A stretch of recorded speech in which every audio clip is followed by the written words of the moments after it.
parte 7 do vídeo sobre autismo, um vídeo para pais e educadores e interessados. Nesse vídeo eu queria falar sobre a inteligência dentro do espectro do autismo.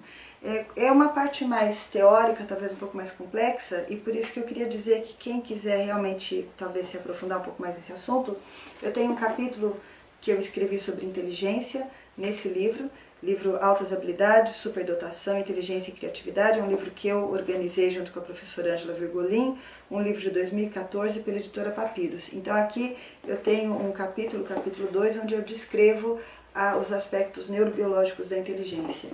Também esse livro, que é um livro do espectro do autismo, criatividade e emoções, aliás, nesse livro eu abordo tudo que eu estou falando nesses outros vídeos, e isso acaba aparecendo de uma forma mais detalhada, mais completa, neste livro aqui. E também a discussão sobre a inteligência, que é uma discussão que eu vou ter agora. Quem não quiser nenhum desses livros, tem um blog também, que é o blog Neurociências em Debate. Lá eu coloquei alguns artigos que também discutem a questão da inteligência e também da inteligência dentro do espectro do autismo. Então, além disso, tem palestras. Teve uma palestra que eu ministrei na UFRJ em 2016 e que também está no meu canal. Tem uma palestra que eu ministrei no Simpósio Internacional de Neurociências em 2017. Nessas duas palestras eu também discuto um pouco esse assunto.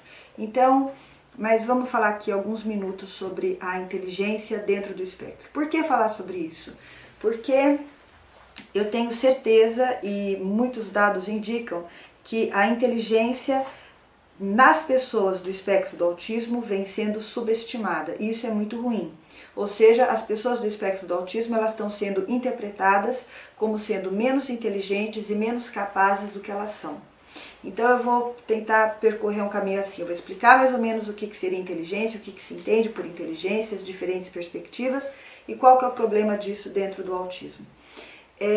A gente entende assim, de um modo geral, a inteligência como uma capacidade de resolver problemas, e aí existem várias definições mais complexas e tal, mas existe assim, o que permeia a ciência hoje é uma visão unificada da inteligência como uma habilidade, uma característica que pode ser traduzida em números, que pode ser medida, que pode ser quantificada e que aparece na população geral de acordo com uma curva de Gauss, ou seja, ela tem uma distribuição normal.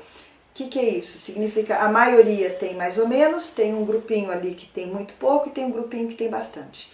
E isso são números, é quantidade de inteligência. Então, nesse sentido, eu vejo a inteligência como se fosse a pressão arterial. A pressão arterial é uma coisa que eu posso traduzir em número. A glicemia eu posso traduzir em número. Então, a visão científica é que a inteligência eu também posso quantificar em um número.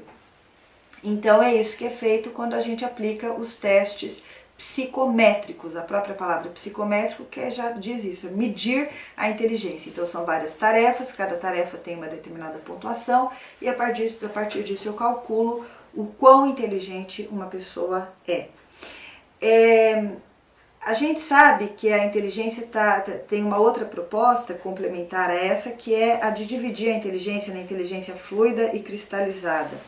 A inteligência fluida é a minha capacidade de resolver problemas a partir de fatos novos e desconhecidos e fazer ligações, conexões e encontrar uma resposta.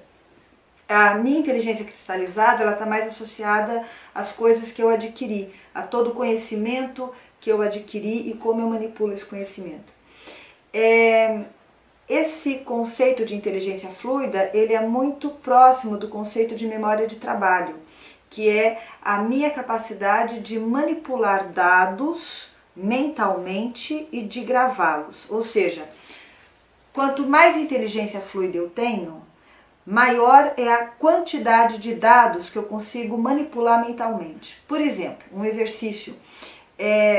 Se alguém me diz como é que você vai chegar no centro da cidade, tá? Então você vai virar à esquerda, o primeiro quarteirão, você vai passar por 3 sinaleiros, depois do terceiro sinaleiro você vira à direita, você vai andar 4 quarteirões e você vai passar por uma rotatória. Na rotatória você vai virar à esquerda e aí então você vai andar 5 quarteirões, então você vira à direita e segue reto mais 8 quarteirões. Bem, Se eu conseguir guardar tudo isso na minha mente e conforme eu vou andando, eu vou passando pelas etapas, eu vou tirando aquilo e vou indo para a próxima etapa. Isso é manipulação mental. Então eu tenho uma memória de trabalho muito boa.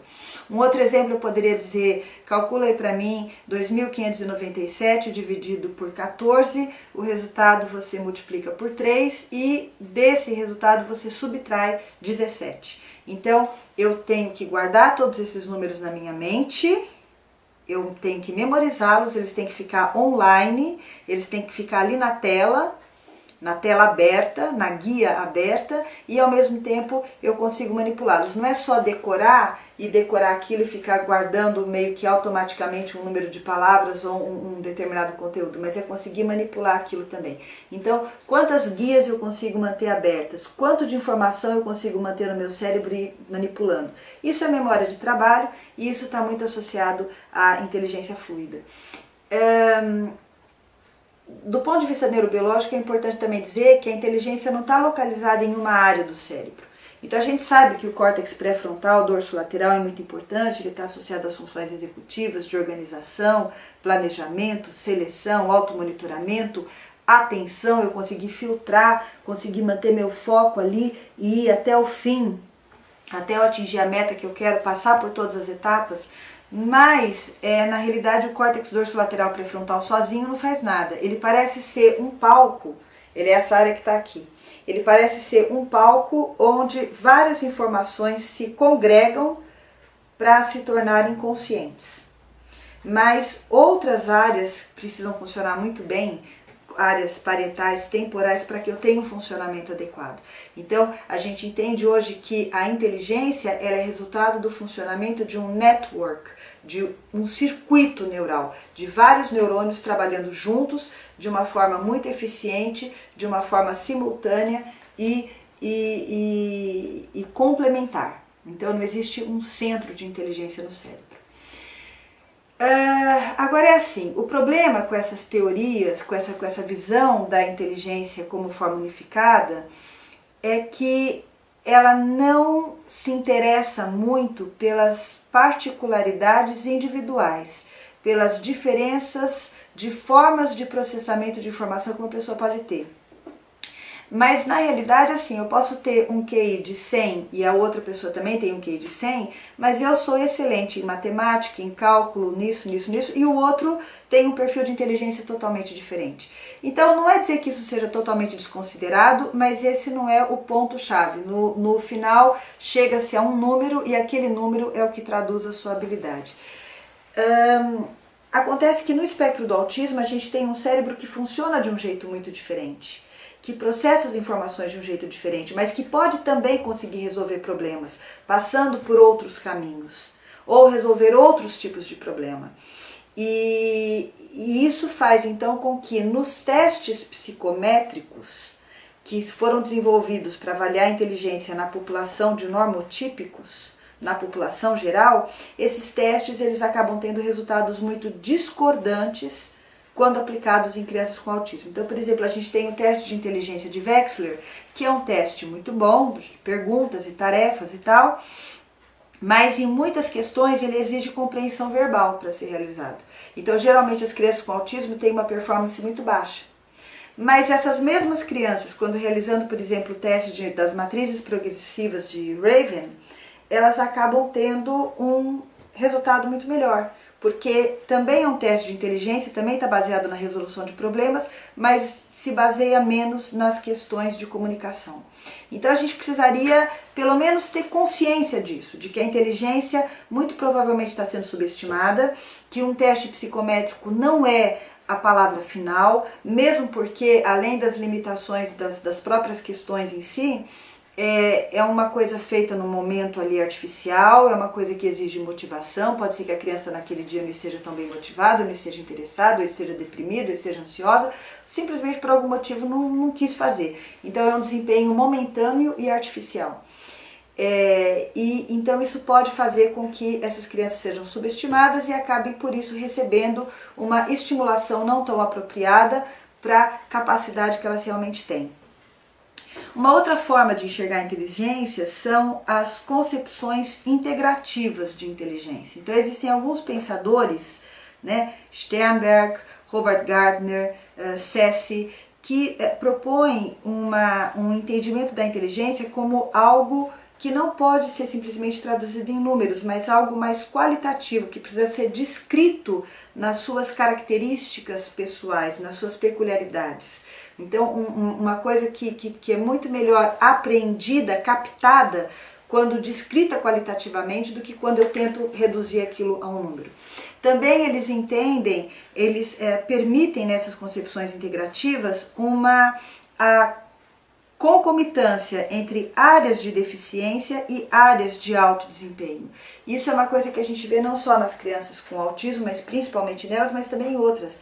Eu posso ter altas habilidades em determinadas áreas e um problema enorme em outras. Dizem que Einstein era disléxico, não é? Então ele seria um caso clássico de superdotação, mas também na presença de uma dificuldade de processamento, né? No caso, processamento de leitura e escrita.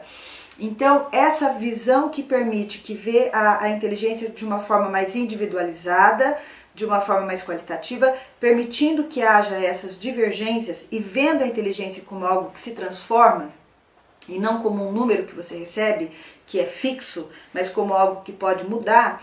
Então, essa concepção, eu acho interessante integrar essas ideias dentro daquilo que a gente entende como inteligência, principalmente quando a gente for avaliar uma criança do espectro, porque isso vai fazer com que a gente valorize, como eu falei no savantismo, que são aquelas ilhas de alto desempenho, com que a gente valorize algumas habilidades que a criança tem, valorize isso e não apenas se baseie assim, tá, ele é não verbal, então significa que ele não está sabendo nada. Então eu acho que observar a criança com mais cuidado, com mais individualidade e tendo uma mente mais aberta, isso vai nos ajudar a reconhecer melhor os seus potenciais.